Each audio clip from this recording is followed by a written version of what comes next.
वृंदावन में एक भक्त भगवान के दर्शन हेतु घर से चला। जब मंदिर के पास वाली गली में पहुंचा तो देखा मंदिर के समीप एक मिठाई की दुकान थी। भक्त ने दुकानदार से कहा, भगवान के लिए प्रसाद में पेड़े दे दीजिए। दुकानदार पेड़े तोल ही रहा था, तभी उसकी नजर सामने खड़े एक बच्चे पर पड़ी। छोटा सा बच्चा चिलचिलाती धूप में नंगे पैर तपती धरती पर खड़ा था, हाथ में फूल मालाएं ली। वो पुकार रहा था, भगवान के लिए फूल ले लो, फूल माला ले लो। हर आते जाते भक्त की दृष्टि उस बच्चे के पैरों पर पड़ी। न चप्पल न जूते।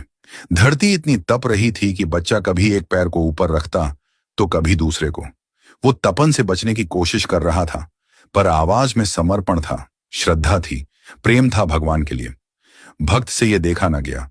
उसने मिठाई वाले से कहा, प्रसाद यहीं रखो, मैं अभी आता हूं।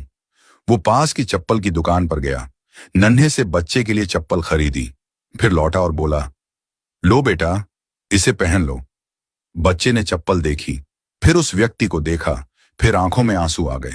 उसने पूछा, क्या आप श्री कृष्ण हैं? व्यक्ति मुस्कुराया, बोला, नहीं बेटा, मैं श्री कृष्ण नहीं हूं। बच्चा जिद पर अड़ गया, नहीं, आप श्री कृष्ण ही हैं। मैं किसी को नहीं बताऊंगा, पर मुझे सच सच बता दीजिए ना। व्यक्ति फिर बोला, नहीं बेटा, मैं तो बस एक इंसान हूं। बच्चा बोला, तो आप श्री कृष्ण के दोस्त होंगे, क्योंकि कल रात मैंने भगवान से प्रार्थना की थी।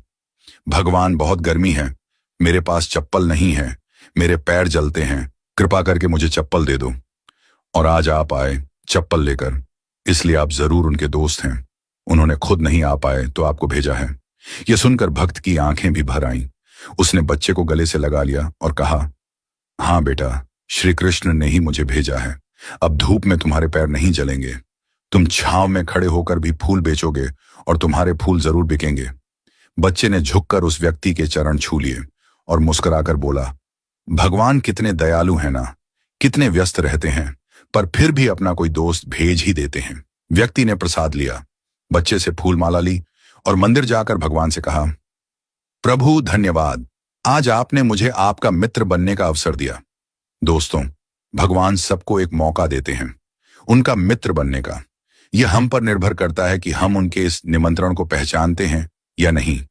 हर व्यक्ति, हर जीव भगवान के सामने नतमस्तक होता है, भगवान के सामने अपनी इच्छा रखता है, भगवान को अपने दुख बताता है, अपनी परेशानी बताता है, भगवान के साथ अपने हालात साझा करता है, और भगवान किसी भी जीव के भीतर प्रकट होकर के उस व्यक्ति की मदद करते हैं। यदि आप चाहते हैं कि आपको भी वो मौका मिले कि भगवान आपके भीतर प्रकट